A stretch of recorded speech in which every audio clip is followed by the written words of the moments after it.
북한 주민 4명이 목선을 타고 귀순했다는 보도가 있었죠. 이 목선을 일반 어민이 발견했다는 거예요. 속초까지 내려오는 동안. 네. 대단하죠. 네, 저는 북한의 어떤 목선의 성능? 성능? 이거 어마어마한 거 아니야? 거의 스텔스 기능 아닙니까? 이 정도면? 아니, 윤석열 정권 들어서서 북한이 할 수 있는 게 너무 많은 것 같아요. 너무 고무 촬영을 막 일색으로 지금 정부에서 해주시니까. 지금 뭐 국정원의 발표에 의하면 선관위 시스템도 북한이 다 해킹할 수 있고 우리 선거 그쵸. 결과도 다 조작할 수 있고 막 목선 타고 다 내려오고 막 난리 나지 않습니까? 지금 막 유포하고 있고. 네. 막 집회 현장에 간첩 투입되고 있고 막 지금 경찰복이나 군복 입고. 네, 막 경찰복 군복도 아무 데서나 막 구할 수 있고 뭐 이게 지금 나라가 괜찮은 거예요? 그러네요. 많은 일들이 있습니다. 네. 어쨌든 이 북한 주민 이제 4명이 내려왔어요. 그래서 지금 이제 조사를 받고 있다고 하는데 얘기는 이렇게 주장합니다. 합참 관계자는 레이더와 열상 감시 장비로 포착된 의심 선박이 어선 신호가 없어서 추적 중에 초계기가 고속정을 보냈는데 목선을 못 찾았다는 거예요. 그런 와중에 민간 어선이 북한 배를 신고했다. 그러니까 자기는 추적 중이었는데 우리가 놓친 건 아니야. 나 보고 있었어. 근데 잠깐 사라진 거야. 근데 그 사이에 우리 어민을 발견했다는 거예요. 네. 야, 이 정도면 속초가 뚫린 거 아닙니까? 일단 제일 많이 나오는 이야기가 감시체계에 문제가 있는 거 아니냐 이런 이야기가 많이 나오는 것 같아요. 윤석열이 집권하고 나서 이런 얘기 하지 않았습니까? 우리는 문재인 정부와 다르다. 북한의 어떤 위협에도 즉각 대응할 수 있는 확고한 결전태세를 유지하고 있다. 어떤 위협에 즉각 어떻게 대응합니까? 목선 타고. 이 목선이 아니면 어떡할 겁니까? 장수정이면 아니 목선 10대만 내려와도 속초는 점령되는 거 아닙니까? 그러니까. 근데 이런 문제가 하나 이제 제기가 되는 것 같고요. 근데 이제 제가 좀 관심이 있는 것은 갑자기 왜 귀순 이런 이야기가 나올까? 사실 등장 배경에 전 좀 더 관심이 가는 것 같아요. 네네. 그래서 이제 뭐 기사를 보니까 북한의 그 일가족이라고 하는 사람들에 대해서 구체적인 정보는 공개를 안 하겠다. 안전 문제 이런 게 있기 때문에 이렇게 이야기가 되고 있고요. 그다음에 어떤 취지로 내려왔는가 이야기를 들어보면은 자유롭게 살기 위해서 왔다. 자유를 찾아왔다. 이런 얘기를 하는데 저는 약간 윤석열의 자유 타령이랑 네. 되게 좀 관련이 있는 것 같아요. 그래서 언론 보도에 이런 이야기가 나와요.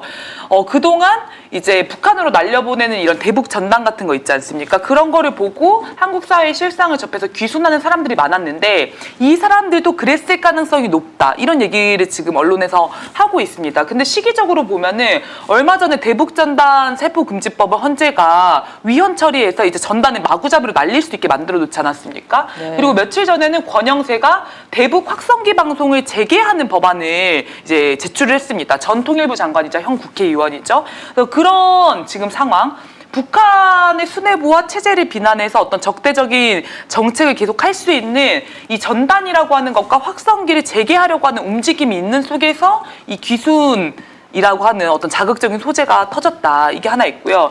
또 하나는 목함질의 사건이 좀 떠올랐던 것 같아요. 박근혜 정권 당시에 이제 정권 지지율이 한 1년 동안 계속 지지부진했던 때가 있었습니다. 2015년에 계속 30%대를 머물렀었어요. 근데 그 2015년 8월에 갑자기 북한이 목함지뢰를 몰래 매립을 해놨는데 그게 터져가지고 우리의 군 장병들이 다리를 잃었다라고 하면서 실제 피해를 보는 그런 사건이 발표가 됐습니다.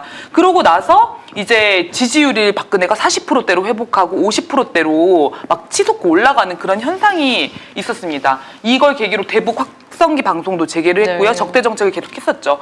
근데 당시에 이 목함지뢰가 북한군이 매립한 게 맞냐? 네, 너무 논란이 이상하다. 있었죠. 그러면 한국의 그 경계까지 내려와가지고 한국군의 영역까지 내려와서 10몇 분을 넘게 이걸 매립을 해야 되는데 그걸 못 잡았으면 그게 더 이상한 거 아니냐? 그리고 목함지뢰의 성능은 다리 정도가 날아가는 게 아니다. 기본 성능 자체가 다 폭발을 시켜야 되는데 어떻게 딱 다리만 날아가냐? 이건 말이 안 된다. 비가 쓸려왔다 뭐 이런 얘기도 있었죠. 네, 그래서 이거는 정권의 위기를 전쟁으로 그다음에 남북 대결의 국면으로 돌파하려고 하는 어떤 시도가 아닌가라는 의혹이 강하게 제기가 됐습니다. 그리고 그 한미 조사단 같은 경우에도 이 목함지뢰라고 주장하는 게 북한 거라는 증거 자료를 아무것도 제시하지 못했어요. 저는 지금 귀순하는 이 목선 이야기도 비슷한 맥락에서 지금 장난질이 시작되고 있는 게 아닌가 네. 이런 의구심이 강하게 들었습니다. 네. 그러니까 이분들이 진술했다. 네. 나는 그런 보도예요. 근데 확인이 안 되는 거예요. 이 사람들이 정말 실제로 이런 이야기를 했는지 안 했는지 이런 문제도 있고 어쨌든 자유를 찾아서 왔다고 했는데 여기 댓글이 너무 웃겨서 제가 하나만 소개해드릴게요. 댓글이 여기 자유 없어요. 없어진 지 2년째인데 계획을 잘못 세우셨네. 라고 댓글이 달려있더라고요. 조금 애석한데요.